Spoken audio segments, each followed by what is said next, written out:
आज मुझे निर्मला सीतारमण जी को बजट स्पीच देते देख बड़ी राहत महसूस हुई, क्योंकि कहीं अंदर एक संशय था कि कहीं डोनाल्ड ट्रंप या उनका कोई मंत्री आकर हमारा बजट ना पेश करने लगे।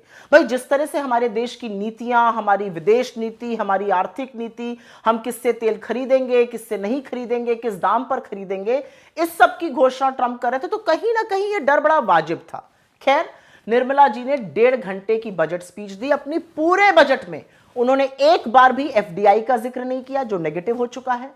उन्होंने हिंदुस्तान से विदेशी निवेशक लगातार पैसा बाहर निकाल रहे हैं, उसका कोई जिक्र नहीं किया। रुपए का तो नाम तक नहीं लिया, वो लगातार गिरता जा रहा है।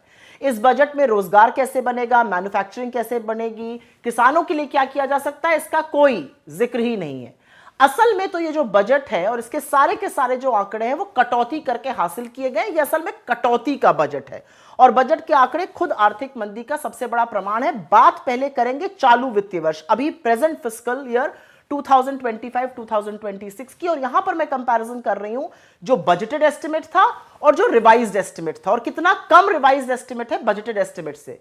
शुरुआत करते हैं रेवेन्यू रिसीट, रेवेन्यू की, राजस्व की प्राप्ति से। 78,000 करोड़ रुपए से कम का राजस्व वसूल हुआ है, मतलब आर्थिक मंदी का सबसे बड़ा सूचक। नेट टैक्स की जो प्राप्ति है वो 1,62,000 करोड़ रुपए से कम की वसूल हुई है।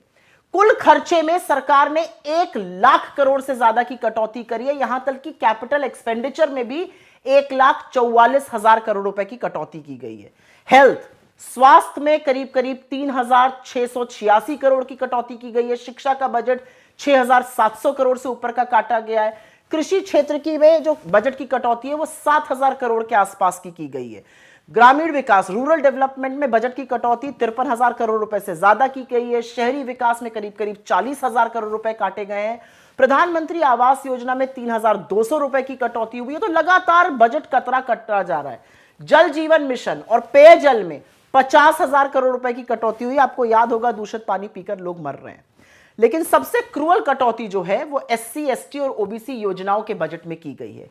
पीएम अनुसूचित जाति अभ्युदय योजना में 890 करोड़ का बजट काटा गया। ओबीसी छात्रवृत्ति में 690 करोड़ की कटौती की गई।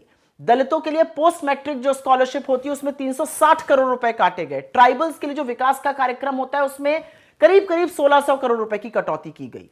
और अब बात करते हैं अगले वित्तीय वर्ष की, 2026-27 की, और इसमें मैं कंपैरिजन करूंगी जो बजटेड एस्टिमेट अगले वर्ष का है वर्सेस जो रिवाइज्ड एस्टिमेट, जो एक्चुअल खर्चा हुआ इस साल।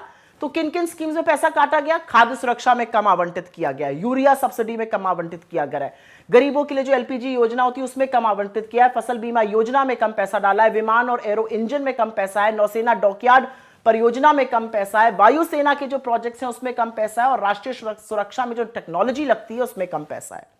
इनफैक्ट नेक्स्ट फिस्कल ईयर का जो नॉमिनल जीडीपी रेट है वो 10% अनुमानित किया गया, जो इस वित्तीय वर्ष से एक्चुअली कम है।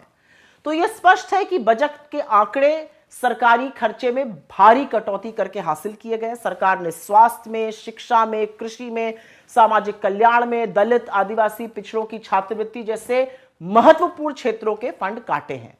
आप ये सोचिए कि इस देश के लोग दूषित पानी पी के मर रहे हैं, लेकिन सरकार को कोई परवाह नहीं है।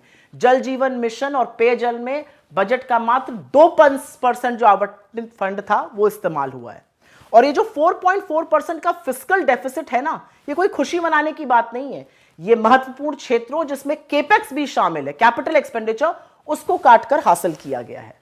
और अर्थव्यवस्था का सबसे मजबूत सबूत तो कम राजस्व है, जो लगातार कम हो रहा है। फिस्कल ईयर 27 के लिए जो घोषित करीब करीब 17 लाख करोड़ का हेडलाइन कैपिटल एक्सपेंडिचर है वो विश्वास नहीं जगा पाया, इसलिए मार्केट्स भी गिर गए। क्योंकि स्थिति साफ है, हर साल बड़े बड़े फिगर अनाउंस किए जाएंगे, कम कटौती करके खर्च किए जाएंगे। जैसे इस बार भी 1,44,000 करोड़ की कटौती कर दी गई। तो असल में जो फलसफा है, ये बजट ना तो गरीब के लिए है, ना मिडिल क्लास के लिए है, ना युवा के लिए है, ना महिलाओं के लिए है, ना किसान के लिए है।